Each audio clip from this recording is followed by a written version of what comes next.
कैसे बनी बोझ। कविता अपने माता पिता की बहुत लाडली थी। 3 बड़े भाइयों की बहन थी। कोई भी चीज़ मांगने पर उसी वक्त सामने हाजिर हो जाती। पूरे घर में रौब था उसका। पूरे परिवार और नौकरों पर राजकुमारी की तरह हुक्म चलाती थी कविता। स्कूल में भी पूरा रौब था उसका।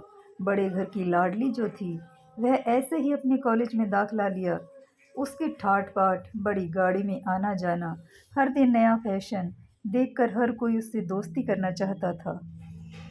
थोड़े ही दिनों में उसके बहुत से दोस्त बन गए। पूरे कॉलेज में उसकी अपनी एक पहचान थी। इन दिनों उसके घर एक रिश्ता आया। खानदानी लोग थे और पापा की पुरानी जान-पहचान थी उनके साथ। कविता के साथ कोई ज़बरदस्ती नहीं थी, पर कविता ने फिर भी हाँ कर दी, क्योंकि वह अपने परिवार से बहुत प्यार करती थी।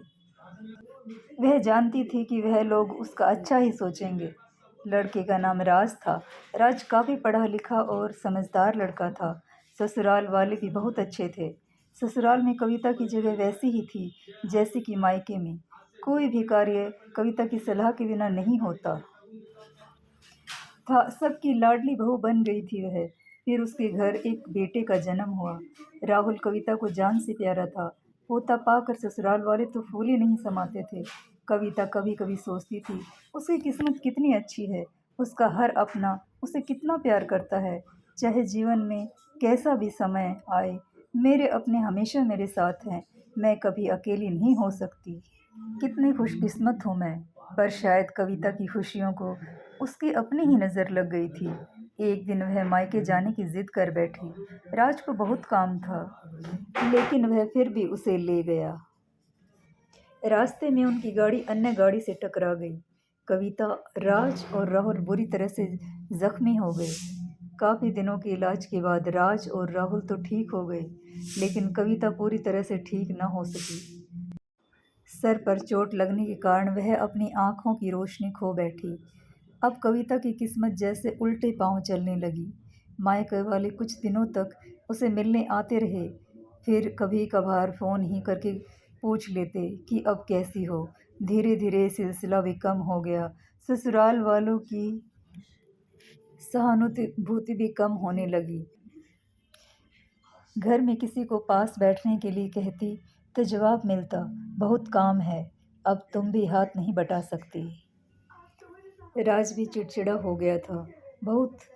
बस राहुल ही था उसके साथ, जिसके साथ हंसते खेलते उसका वक्त गुजरता।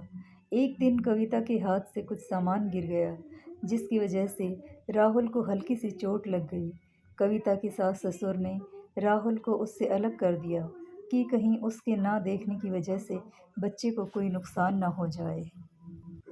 कविता अंदर से टूट चुकी थी। एक दिन उसने सबके सामने मायके जाने की इच्छा रखी, तो राज उसे तुरंत मायके छोड़ आया, जैसे कि वह भी यही चाहता था। लेकिन राहुल को उसके साथ नहीं भेजा गया। कविता कभी राहुल से दूर नहीं रही थी, पर उसकी कमी के कारण उसे ज़्यादा बहस नहीं की। कविता को लगा कि वह 3-4 दिन वहाँ रहेगी तो थोड़ा हवा पानी बदल जाएगा, क्योंकि वह कितने दिनों से कहीं भी बाहर नहीं गई थी। घर वाले भी इतने दिनों बाद उसे देखकर कितने खुश होंगे। कविता के घर पहुँचने पर सब लोग बहुत खुश हुए। खाने में सब कुछ कविता की पसंद का ही बना था। उसने अपने मम्मी पापा और भाई भाभीयों से दिल खोल कर बातें की। उनके छोटे छोटे बच्चे भी बुआ के साथ घुल मिल गए थे। रात को सोने के वक्त जब वह कपड़े बदलने लगी तो उसे पता चला कि उसका बैग तो बहुत भरा हुआ था। वह समझ गई थी। वह बहुत उदास हो गई। कुछ दिनों तक तो सब ठीक रहा, फिर जैसे सब बदलने लगा, सबका व्यवहार बदल रहा था। वह लोग जैसे थक चुके थे उससे। सब लोग घुमा फिरा कर पूछने लगे कि राज कब आ रहा है, उसे ले जाने। वह बहाना बना देती, जबकि वह जानती थी कि उस घर में अब उसके लिए कोई जगह नहीं। कविता से चलते वक्त कुछ न कुछ नुकसान हो जाता।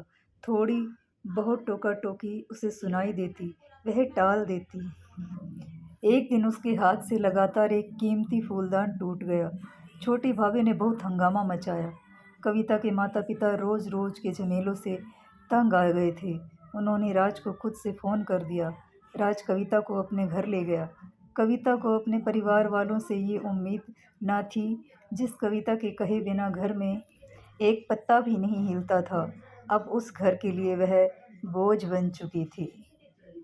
राज के साथ ससुराल आते वक्त वह बहुत खुश थी, क्योंकि वह अपने घर जा रही थी, अपने जिगर के टुकड़े राहुल के पास। परंतु यह खुशी भी कुछ ही पल की ही थी। सारा बंदोबस्त पहले ही किया हुआ था। कविता को सीधे ऊपर वाले कमरे में पहुंचा दिया गया। राहुल से दूर रहने की सख्त चेतावनी दी गई। एक कामवाली लता को उसकी जिम्मेवारी सौंपी गई, जो उसके खाने पहनने जैसी ज़रूरतों का ध्यान रखती। कविता ज़्यादातर चुप ही रहती। कभी कभी कामवाली लता से थोड़ा बतिया लेती। उसके जरिए राहुल का पता चल जाता। सबकी लाडली बेटी और बहू सबके लिए लाडली से बोझ बन चुकी थी।